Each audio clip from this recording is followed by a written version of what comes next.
Good afternoon, everyone. I hope it's not going to be like students. When you start talking, they start trickling in. So, if we have told the college that Paresh actually is an engineer, not a mathematician, he called himself an engineer, we would have had more stuff here because we have a lot more engineering stuff in the college. But we missed the trick. So where do we start? They gave me this pre-prepared biography. I didn't know that it's there, so I prepared my own. So I hope I don't deviate from the reality a lot. So Paresh grew up in Mumbai, which you know where it is, but it's a pretty and the close by city of Pune in India. I heard of it. I think there's a good university there as well. Um, I thought so.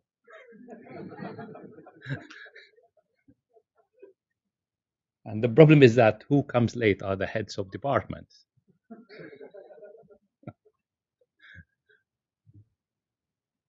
So Paresh had his MTech. I assume this is a combined degree of undergraduate and a master's degree in 1995 in electrical engineering. And when I looked, this is from IIT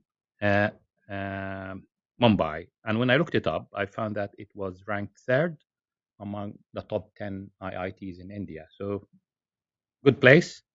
The only two above it, this is 2024, were IIT Madras and Delhi. And then he went to industry for a short period, couple of years or so, 1995, 96. He worked as an executive engineer or engineering executive at Control and Automation Division, Lasers and Turbo Limited.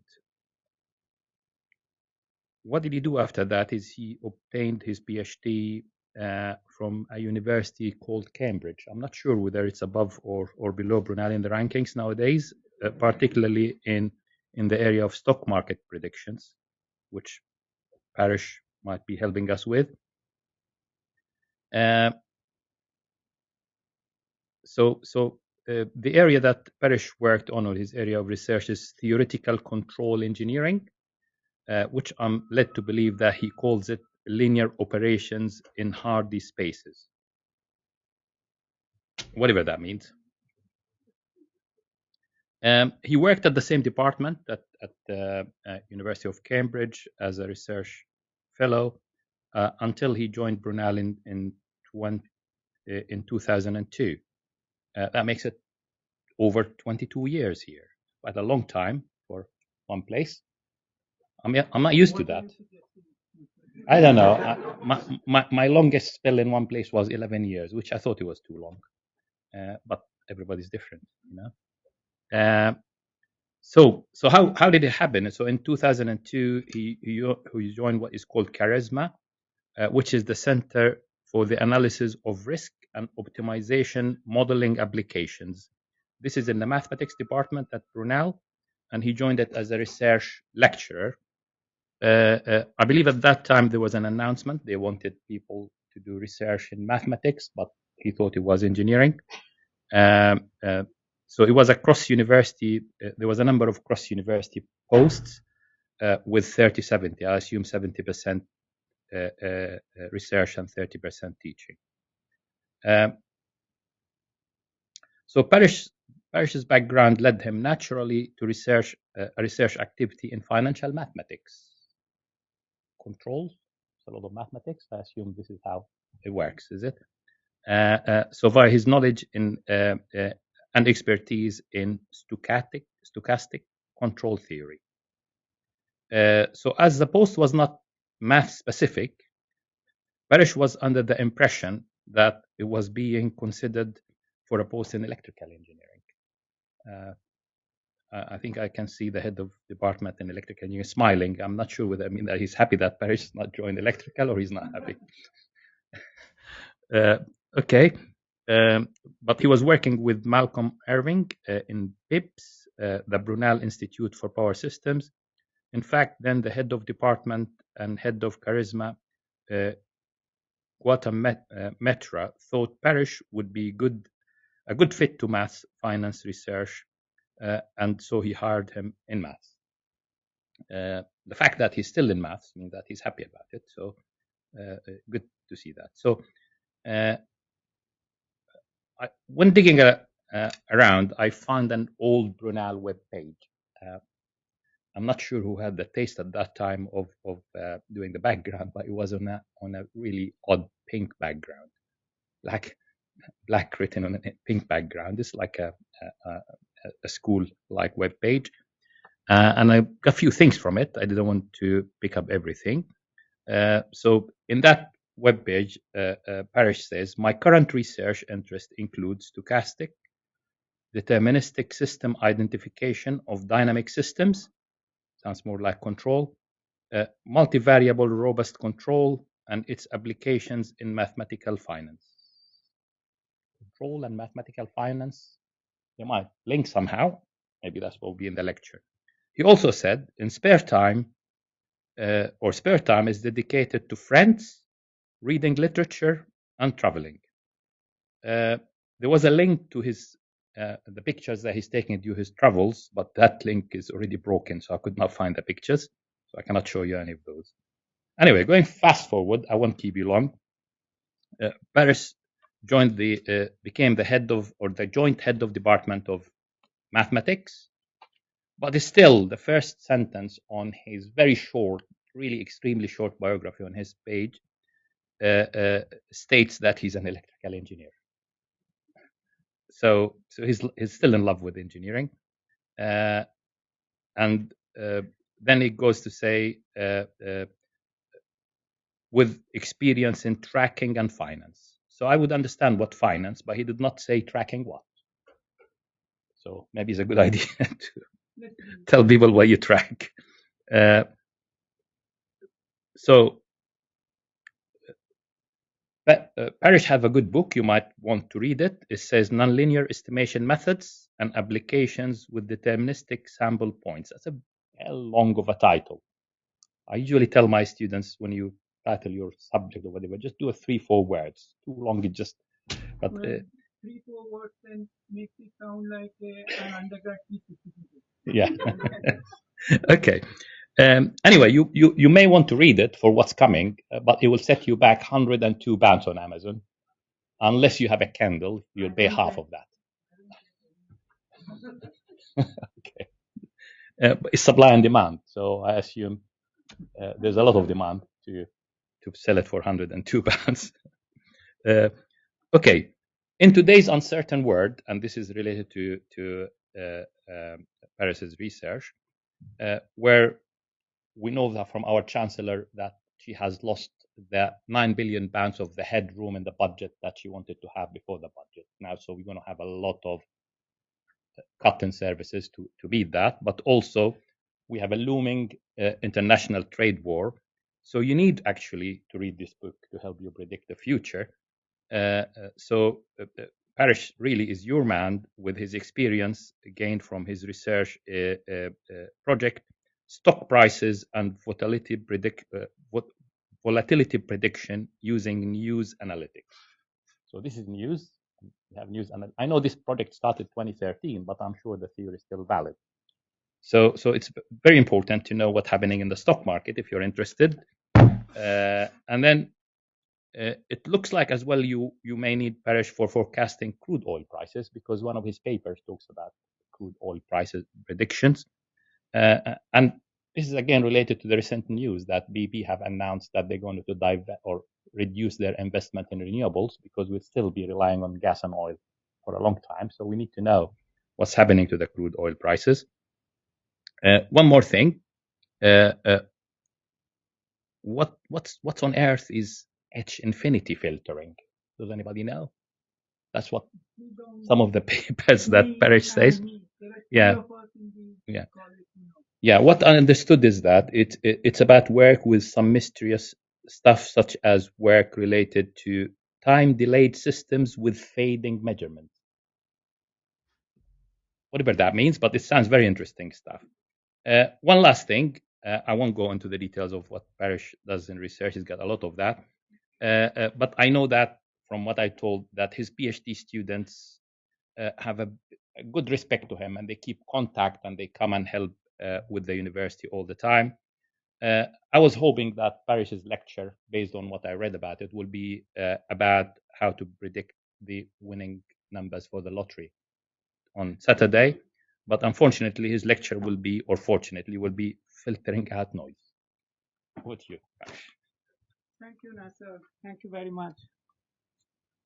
When oh, yeah, so well, thank you for preparing that introduction yourself. When so I had sent a brief bio to Nasser's uh, executive assistant earlier, and when he just said earlier that he prepared it himself, I was a bit terrified. But you haven't found anything scandalous in my online history, or if you have, you are keeping it to yourself. So thank you. Okay, so the talk is about filtering out the noise, hidden state estimation in engineering and finance. Uh, like any conference talk, I have a normal size outline. So I will add a little bit to what NASA just told about me, only a little bit. And the focus will be on a brief historical, essentially context of what state estimation is, why it is an interesting problem, and so on.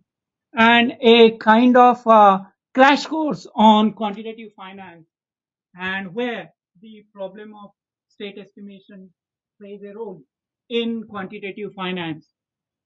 And something about what's called Kalman filtering generically. So basically filtering or state estimation problems in finance, and a little bit about recent and current research that I do.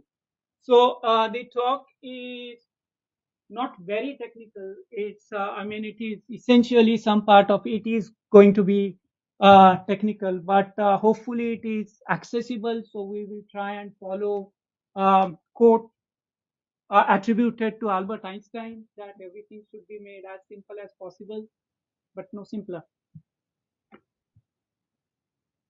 Okay, so little bit more about me. Yes, I was born and brought up in Mumbai and Pune. I did my bachelor's and master's in engineering, both from India in the 90s. And I was working as an engineering executive in Larsen and Toubro Limited when I came and was trying to figure out what I do with my life, and came across an advert for Commonwealth Fellowship to study in Cambridge.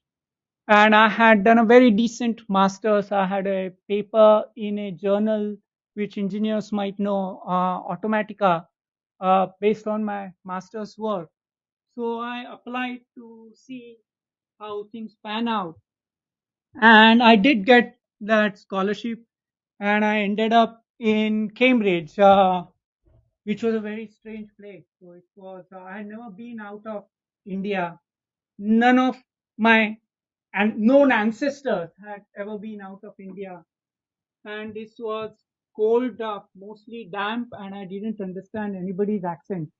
So I had very difficult few months, but overall it was a lovely city. I had a great experience, and uh, both personally and professionally, Cambridge was a wonderful place. I owe them a lot. I don't owe them any money, I think, which they keep asking for every year, but apart from that I do owe them a lot. uh, and yes, like NASA said, I have been here for a very long time, and he just put some doubts in me, but yes, I've been happy here. Uh, One little thing to mention, I did quite okay in most my academics. The worst marks I ever got in my entire academic career were 52 out of 100, engineering drawing 1. And there is a reason why I mentioned that. I will come back to it. Okay, so first of all, what do? I do mostly hidden state estimation or filtering problems and its applications both in engineering, in radar based navigation and tracking. So that's the tracking bit, tracking of objects, not of people on Facebook or something. And in quantitative finance. Related to that, I also work on algorithms for sampling or partially specified distributions, which is a problem which does turn up quite a bit in filtering. And on using news data for financial forecasting, which I sort of stumbled upon accidentally while working on something else. And now it has become a big part of my research, and I'll talk a little bit about it later. And supply side optimization problems in power systems, which is entirely uncorrelated with other stuff, but it is very, very interesting. Okay, so I will talk a bit about filtering, and that bit is the only bit which has some equations and is perhaps a little bit technical, but not very. So what happens is in many time series analysis problems, you have some dependent variable. Let's say we call that as x, which is evolving through time. So its value at time tk plus 1 depends on its value at time tk through some complicated function, which may or may not be complicated. We call that phi. It depends on the time tk itself. And just to make things slightly more complicated, it has some epsilon, a noise term. So even if you know xk and tk exactly, you still don't know xk plus 1 exactly. So it's corrupted by noise. And this xk is a latent or a hidden variable. You don't see it. What you see at each time tk is some function of it, which I call gamma, some function, which is function of xk and tk. And to make things slightly more complicated, that is also corrupted by noise. So yk is what you see, and that also has a wk term. It also has some noise corrupting it. So you have a latent state which you don't see, and you want to estimate it or estimate something about it using what you do see, which is that yk. That's the picture. So YK may be sensor measurements. It could be range and bearing if you are doing radar based tracking. It could be prices of traded securities in finance. It could be observed macroeconomic variables. And XK might be something that you cannot measure and you need to infer. So, for example, in econometrics, XK might be unemployment rate. So nobody goes around door to door finding out how many people are unemployed, even though the rate is published every month. It is inferred from other macroeconomic variables, which can indeed be measured. Or it could be your sensor measurements could be range and bearing. So essentially, for those who know, polar coordinate. And your inferred values, your xk, might be Cartesian coordinates, which you might be interested in. So what we want from all that setup is we are going to measure yk, and we are going to find out something about xk. So knowing information up to time tk minus 1, up to previous point in time, you may want to find something about value of x in the future. So about xk. Um, so that is your predictive probability distribution. It's still probability distribution. There are noise signals corrupting both your measurement and your state evolution. So the best you can do is find out what xk is going to be on average at time tk, and what its dispersion is going to be in terms of its variance and so on. Or you might want to measure yk and improve your filtered distribute or improve your probability distribution of xk. So that thing is called filtered distribution, or there are other words depending on which field you are working in. So econometricians call it nowcasting as opposed to forecasting. So Kalman filter and its various extensions are main tools for finding predictive and filter distributions. And the basic idea of it is that you model your predictive distribution recursively, and you use both things. You use that knowledge of find and wine, knowledge of functional relationships, and you use the actual measurements, and you just update your filtered distributions through time using Bayes theorem. So that is one, essentially is the one trick, single trick that is used throughout the world. In addition to prediction and filtering, there is something called smoothing. So you may have entire data set, Y1, Y2, Y3, Y100. If it's monthly data over 10 years, let's say you have 120 such data points, and you may want to use entire measured data set and build refined state estimates. So each X1, X2, and so on, the estimate is improved by using the entire data set. So smoothing is essentially used in batch processing. You might be given an entire image. So your independent variable, if you're looking at an image, is not time, it is space. And you can then use the entire image data to improve the image essentially, or you can use it in pattern recognition. In econometrics, you might want to explain what happened in the past to inflation, and then you have entire data set available which you can manipulate and see, for example, what was happening with unemployment.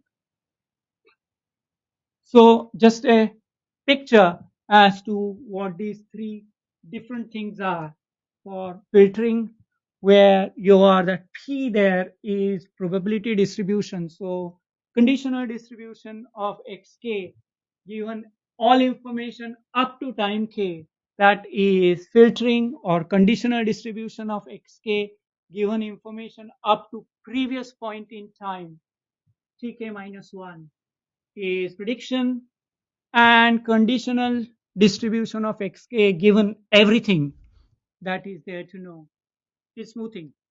So those are the basic three operations you do with Kalman filter, and you can also do control L. Yeah.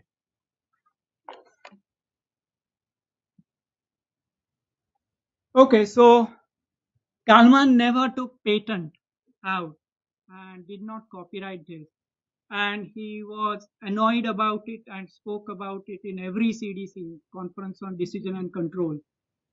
Uh, so his first solution for systems where the functions phi and gamma, those maps are linear, and where everything is Gaussian and nice, was published in 1960 and 1961.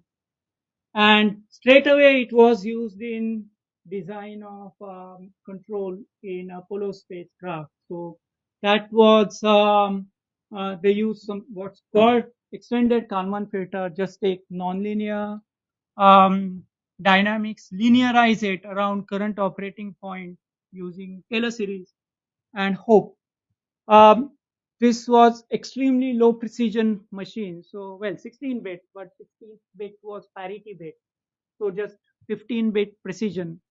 And there was so numerically, um, Kalman filter requires inverting a lot of matrices at every time step, at least two of them, and this was numerically absolutely terrible. So there was a whole industry around linear algebra to develop efficient updating of matrix inverses by updating just square roots of those matrices. Um, and these things are, I mean, some of the material developed for Kalman filter has been extremely useful elsewhere as well in terms of improving numerical precision of certain linear algebraic operations. So these filters are used in aerospace and related sciences. It's a very mature technology. When I was doing my PhD, one of my colleagues was working on Sea Harrier and on implementing filters and H infinity control on Sea Harrier aircrafts. So it's a very mature technology. The application in econometrics and finance were more developed in 1980. So Andrew Harvey, a Cambridge economist, wrote a book about time series analysis and the Kalman filter, which is on my shelf, unless it's borrowed by my PhD student, in which case it is not on my shelf. But that was kind of that popularized the idea that these kind of tools can be used to find things which are intrinsically unobserved. So other option to just to stick with that unemployment rate thing, um, to model unemployment rate or similar unobserved variables will be to use some sort of proxy. Let's say this approximates unemployment rate. It turns out instead you can measure what you can measure. Treat unemployment rate as a random walk and look at only its impact on actually measured variables. And you can back out an unemployment rate, and that turns out to be more in quotes accurate, whatever that means. Uh, in weather sciences, there is a bloke, Hotekamar, who basically popularized this particular method. There is a very strong center at Reading where people do use data assimilation. So it's called data assimilation. So each field has its own name for filtering. Who do ensemble Kalman filtering for data assimilation. That requires serious computational budget because the systems are very large. The state dimension is in several thousand, even for a sufficiently small place, a county. Number of weather stations, your basically number of states, the dimension of vector x will be of the order of number of weather stations. So the dimension is very large, and people started using these sequential Monte Carlo type methods. A little bit later in 1990s, uh, now sequential Monte Carlo or particle filters are absolutely everywhere. There are filters for regime switching systems. So regime switching system is a system where your dynamics, so that phi and gamma are dependent on which regime you are in. So in economics, that could be inflationary regime and deflationary regime, or a third one, Trump regime, when we don't know where we are. So there are sophisticated methods to come up with predictive distributions for regime switching systems. And like everybody else, there is a lot of work on deep learning um, in this particular field. And using deep learning when your model, your functional maps, phi and gamma, are a bit poor. All GPS is essentially a giant filter. I wouldn't say Kalman filter. Kalman filter is used as a general kind of synonym for filter. It is some kind of sequential Monte Carlo, or actually something called MCMC, Marco chain Monte Carlo type filter. Your measurements are distances of GPS receiver from satellites plus something from your local sensors if you're driving a car, and it's giving you a location, but that location as to where you are on the map is not something that is being measured. Something else is being measured that's combined with how your car is moving and your car's own internal model as to what it is doing. And you have this constant Bayesian update. It has to be Bayesian, it has to be sufficiently fast, so it is using the model as well as the measurement and the trilateralization from your global positioning satellite. So that is a filter. Most weather prediction is done using what those people call, or most data assimilation for weather prediction is done using ensemble Kalman filters. Uh, a simplified, although it is not very simple, but simplified example in engineering is tracking. So a lot of algorithms that we develop, we test on tracking. My collaborator and co-author of the book um, is an electrical engineer who has tracking data. So that is one of the reasons I work with tracking, because we have data. Uh, Nice book which Nasser mentioned. Every home should have a copy. So our measurements might be bearing, which is angle from a fixed point, and range, which is distance. That's what a radar measures. It doesn't measure X, Y, Z coordinate of. So radar. I mean, you might not be tracking an enemy aircraft or something. You might be an air traffic control tower just tracking an incoming craft.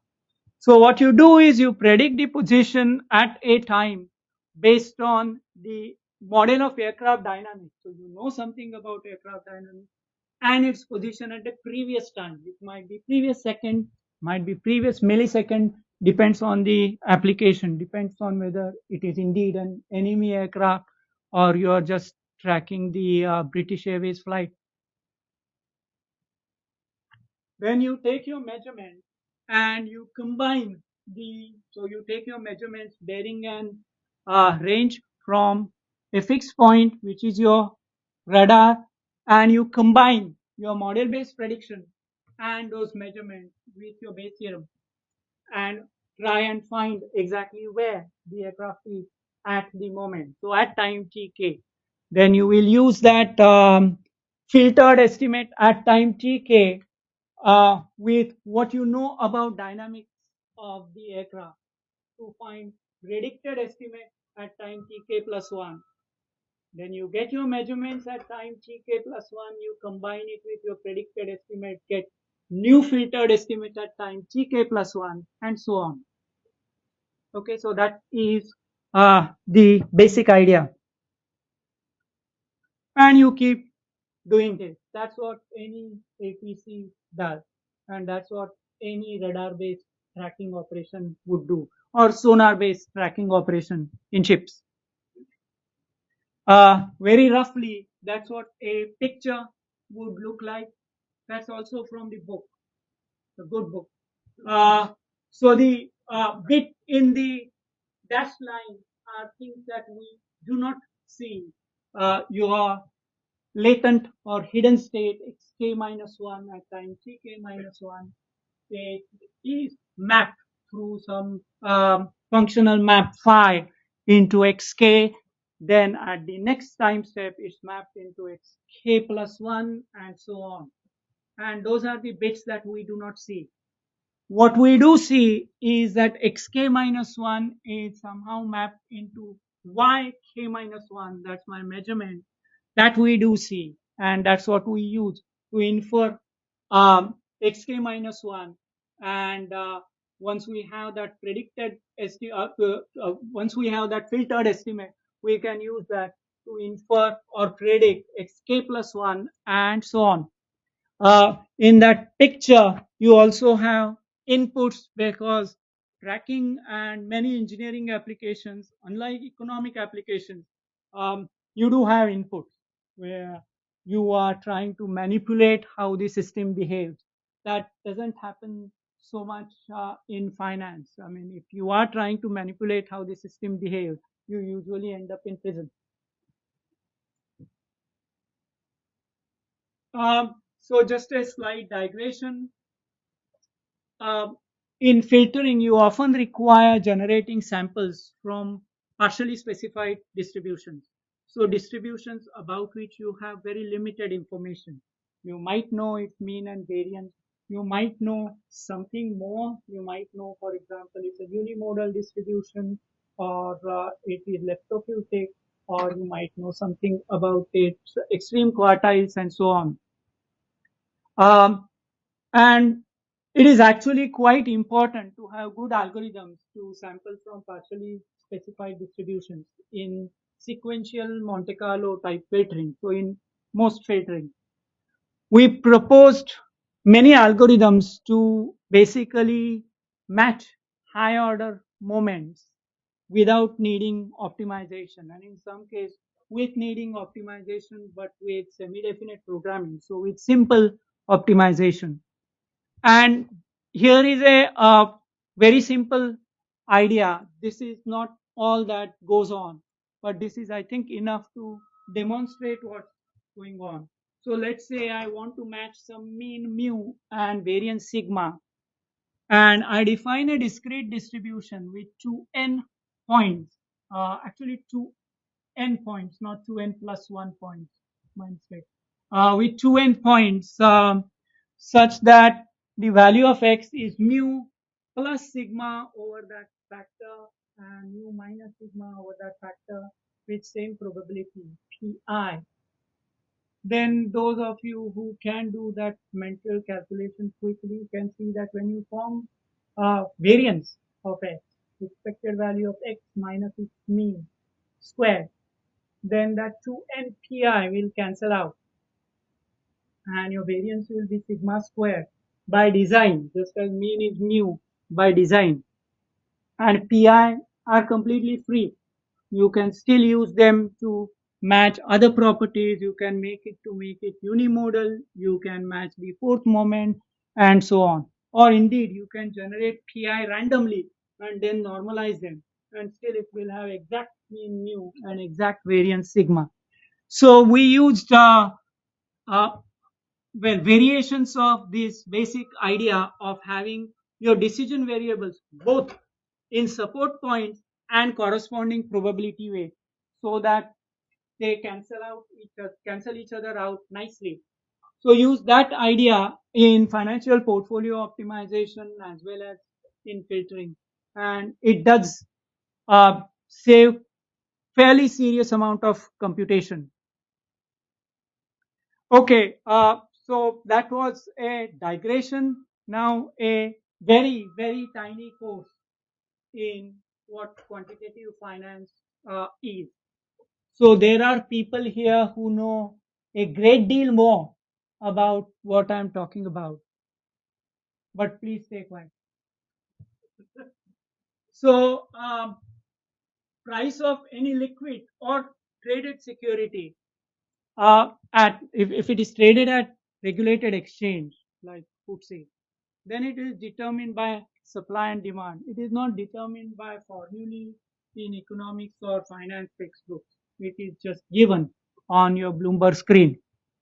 So let's say you are an investment bank and you want to make a bespoke over the counter contract with another investment bank which is related to something which is traded. So this contract is not traded, but it is related to something which is traded. So it is related to future prices of a stock or crude oil or bonds or something else. So how do you decide the price of such a contract? What you do is you choose some nice model structure which your uh, hardware can cope with, and which is the maths required is within your master syllabus somewhere, and then you calibrate it, so you find its parameters using prices of traded security. So you have a model which fits the prices of traded security, and then you use the same model and use Monte Carlo or something to price your bespoke over the counter security. That's how you determine price of something which is not traded. You take traded securities, use those prices to build a model, use the same model to price untraded security. Now, models are stochastic processes invariably, because you don't know future prices of anything.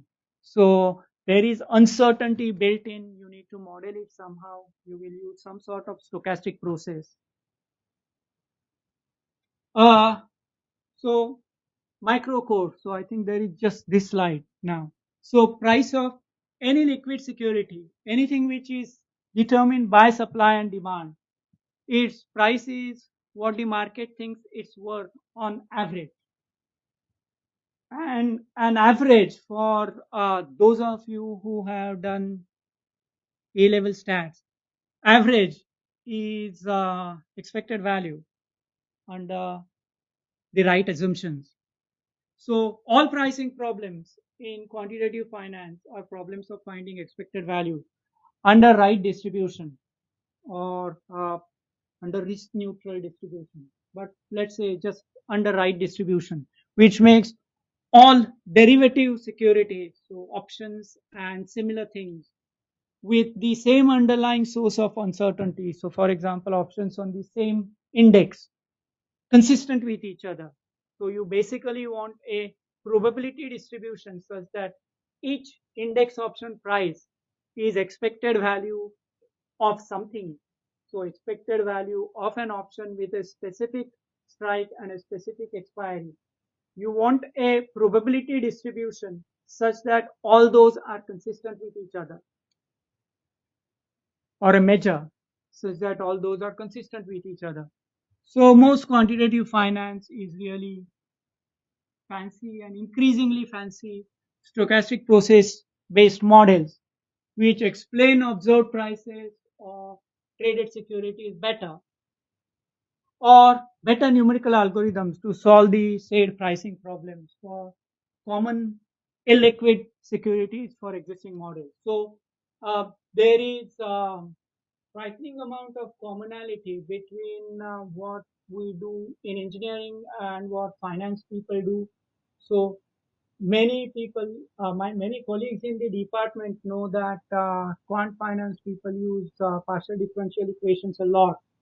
One of the most commonly used models in option pricing, called Heston model, relies on giving price of an option in closed form, but it's closed form of Laplace transform of that price, and you have to invert it numerically.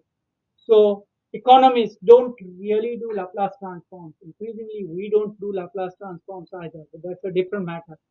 But they do use a lot of engineering maths. Okay, so where does filtering come into picture in all this? Uh, One example under what I would just say very reasonable assumptions. Uh, Prices of government bonds, so kind of bonds that UK government issues, what is called gilts. So it will issue a bond with a certain interest rate, semi-annual coupon, so you get half that interest per £100 twice a year, and that bond will mature in 2037, 2050, and so on. And that's when you get your invested money back. So you have such variety of bonds. UK government has 40 to 45 bonds in the market at any given time. The prices of these bonds can be expressed as affine functions or linear plus a bit functions of a non-existent interest rate, which is interest rate for zero maturity, or instantaneously compounded interest rate, or it's called short rate. It doesn't exist in the market. But if you have 40 bonds, their prices today are known. How do you find their prices tomorrow? In a fashion which is consistent. So consistency in financial markets is a very technical and very stringent condition. It's about avoiding opportunities to make free money or arbitrage. So one simple way to do it is not model all the interest rates or all the bonds in the market, but model this short rate and express all the bonds or their prices just as a function of this short rate. Then as the short rate in the future changes, accordingly all the bonds, 40 bonds or whatever number of bonds you have are changing. So short rate is your hidden variable. Prices of bonds with various maturities are your measurements every day. Then you can calibrate this model. You can find parameters of the model from real data, and actually you can, this is a very effective framework. We did some work in collaboration with the UK Debt Management Office in terms of supply side optimization and in terms of finding whether you can minimize the cost of issuance on average over a large number of scenarios. And that seems to work well, as does actual risk measurement and seeing whether you can measure the value at risk and conditional value at risk efficiently using filtering framework. So that is one sort of common or easily explainable application. The other is in commodity futures. So the volume of trading in futures market for commodities is significantly higher than any volume of trading in spot market. So nobody goes and buys tons of copper. You just don't go with a trolley and purchase it.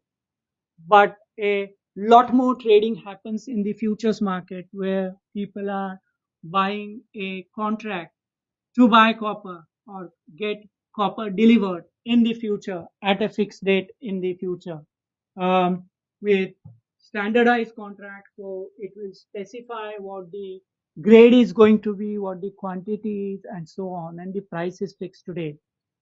Okay, so there is a lot of trading in futures market. The reason that volume of trading matters is because it has a lot more information about what the market thinks the future commodity price is going to be. Any futures contract is something that matures in the future. So there is a lot more information in futures prices about what the market thinks the future price is going to be. Now again, under very reasonable assumptions, you can write futures price as an affine function of spot price. But if you model everything as, again, what economists call as vector autoregression or VAR type model, then it produces rubbish. It produces prices which are inconsistent with one another or have arbitrage. So what you do instead is you use the spot price as hidden variable.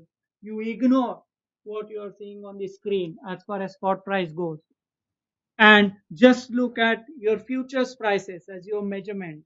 That's where the information is as to what market thinks the price is doing. And you infer back spot price as something which is consistent with futures prices. And this works extremely well. And it worked well enough for uh, Rogemar, Mammon, Aris Sinpetos, and Phil Stark, the panel of IMA Journal of Management Mathematics 2020 paper prize, to give us a prize. Uh, this is where we started working with news sentiment. So apart from the fact that we used filter for filtering out spot price, which was seemingly nobody has thought about not using spot price because it's there, you see it, so you should use it. Not using spot price actually does significantly better if you are interested in forecasting futures prices. But in addition to that, we had macroeconomic uh, news sentiment as well from a Spanish provider called Ravenpack. So we used that and we showed that it actually significantly improves the futures price prediction even further. Uh, some bit which might just look like random English words if you are not in engineering or applied math. So expected values of functions under Gaussian measure is what we do a heck of a lot in finance, quant finance. And for some reason, I mean, it looks obvious that it's under Gaussian measure. Those guys in blue, Hermite polynomials form orthogonal basis for L2. So if that doesn't make any sense, leave it. It's not going to affect rest of the talk. So it makes complete sense that you use Hermite polynomials to find those expected values and then use that approximation. You need good approximations as control variates in Monte Carlo. And we looked around and absolutely nobody had done. So that worked fantastically well, and that shouldn't really be a surprise. But that is one of the relatively recent pieces of work. Another was in exchange rate modeling. There is something that I did with my postdoc, which is again uh, bleeding obvious, but nobody had done it, and it seems to work extremely well. Machine learning in finance is something I will talk a little bit more about on the next slide.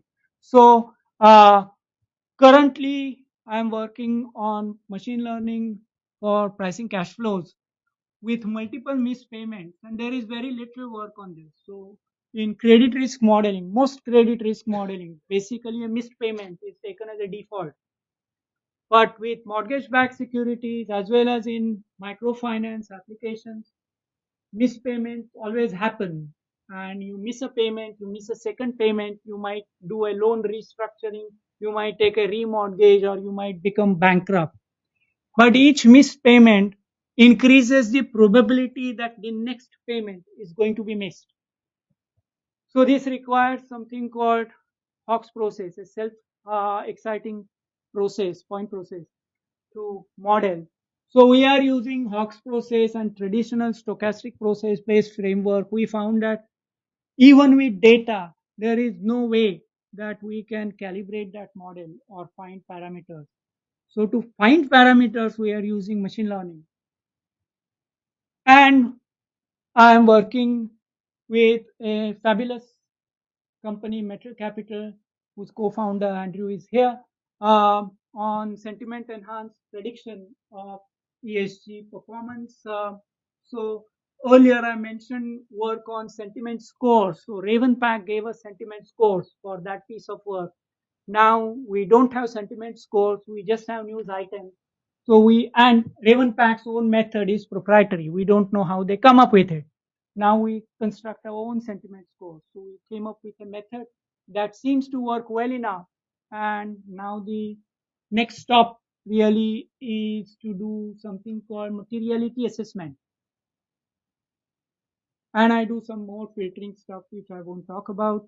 And supply side optimization problems for efficient integration of renewable energy sources, which is of some interest to some colleagues here. So this is some work I have been doing on and off with friends in KTH Stockholm.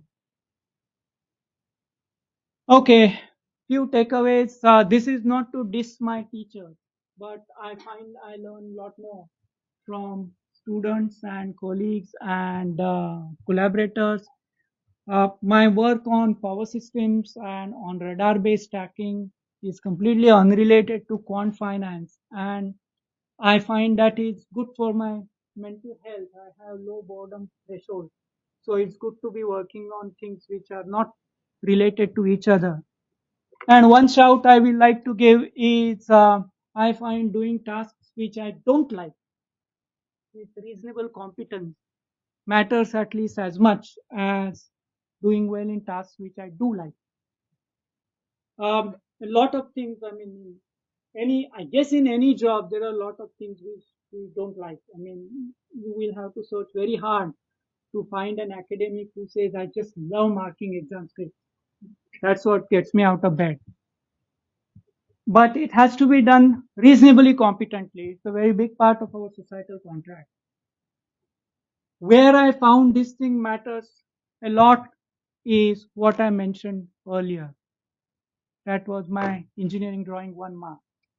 I was terrified of engineering drawing. I thought I'm going to fail and I will have to figure out what to do with my life. And my dad will lose a lot of money.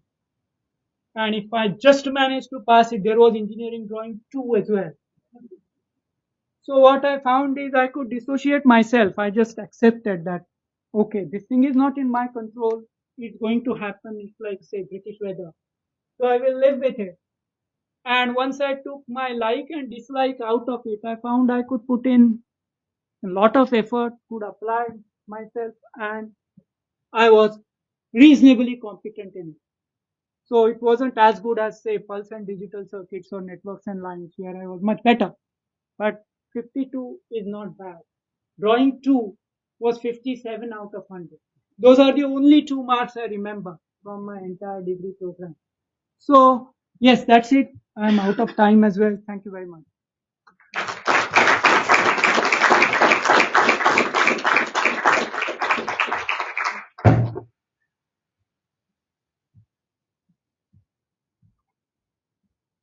What do I do now?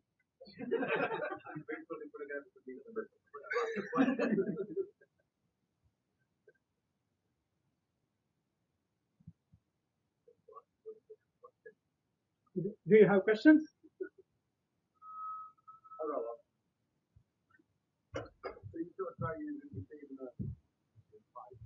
Yes.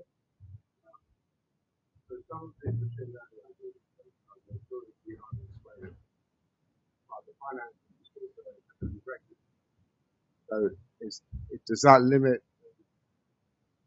Is that working? Ah, right. Does that limit the machine learning algorithms you can use, or is there some way of dealing with this? I mean, there is research on explainability, but based on at least my talk with my contact, essentially our past PhD students who are also on our industrial advisory board. So one of my friends said that problem with machine learning algorithms is you can't sue them. So many of these things are essentially used as decision support systems rather than uh, decision making systems. So you would use them to sense check rather than the only thing which seems to sit completely outside this is algo trading, and they just get away with and I mean that has its own implications, but that seems to be puzzlingly low regulation area, and there is still no explainability for many use algorithms.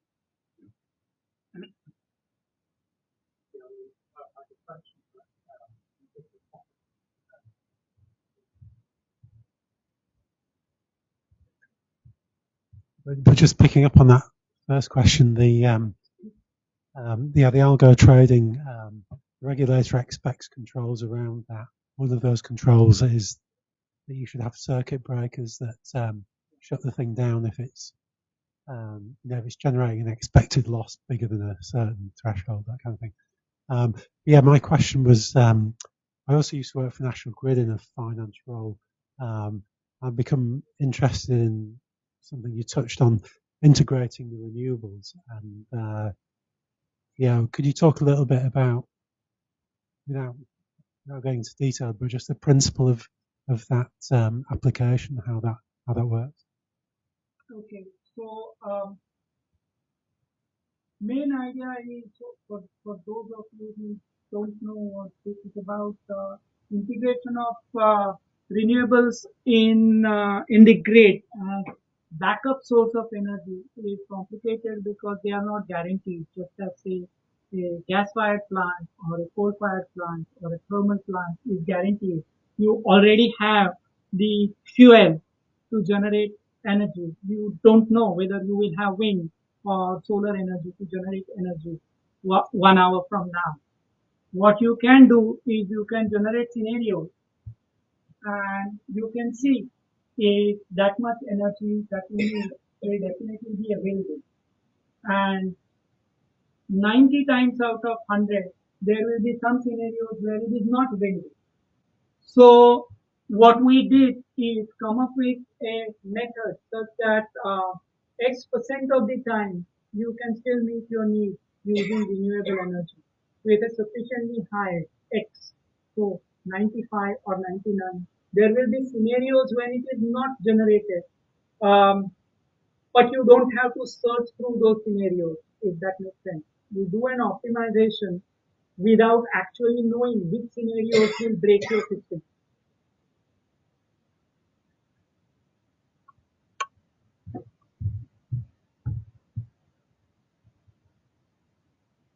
Yeah, Paresh, thanks for the talk. That was really good.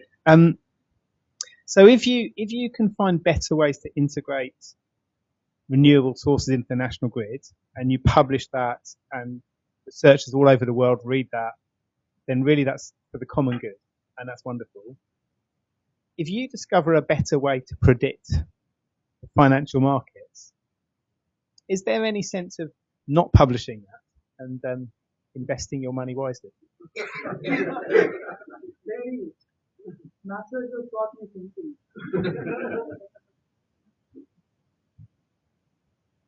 I mean, serious answer would be in hedge funds who are searching for alpha, there would be algorithms which are not public and they just use them in house. But if you publish your algorithms, presumably if they do predict better, then the hedge funds will pick it up. And they will stop predicting better. So yeah, I mean that is the interesting thing about finance, that there is a two-way causality. So Heston model, which I mentioned earlier, works well partly because partly after Fidelity started using it. So if sufficient number of people are using sufficiently large volume of trade are assuming certain model, then prices will adjust themselves and that model will become correct.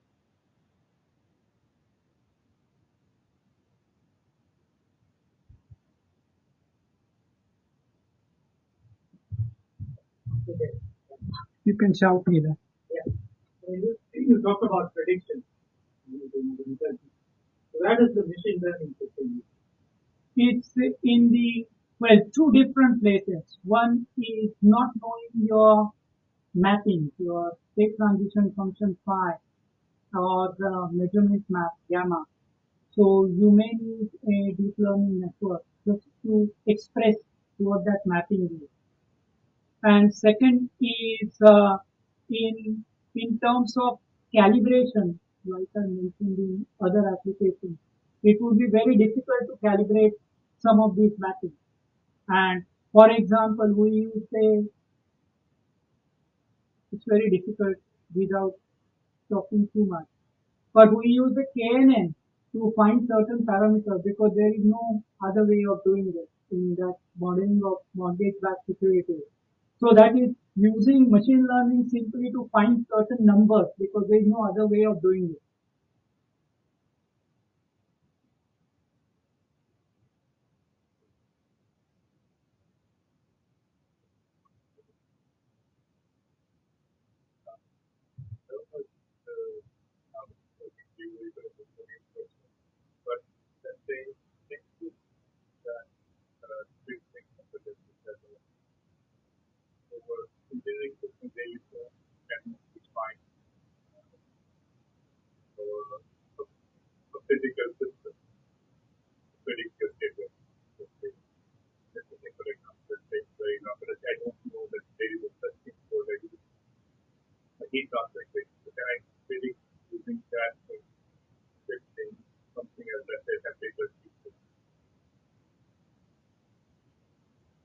Uh, I'm not 100% sure I understand the question, but it is something I would be interested in discussing.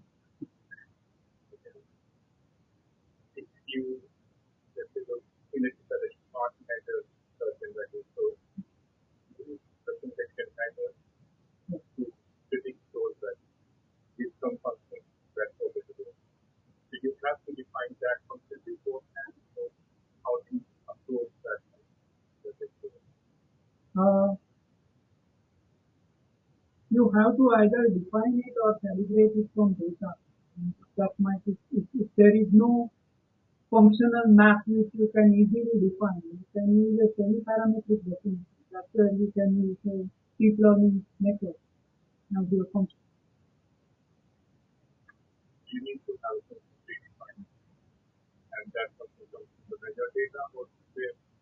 Typically, yes. Yes. It can come from physics of the problem if you know it. If you don't, and if you only have data, it can come from data. But to do prediction, you need to have some map from where you are to future. Yeah.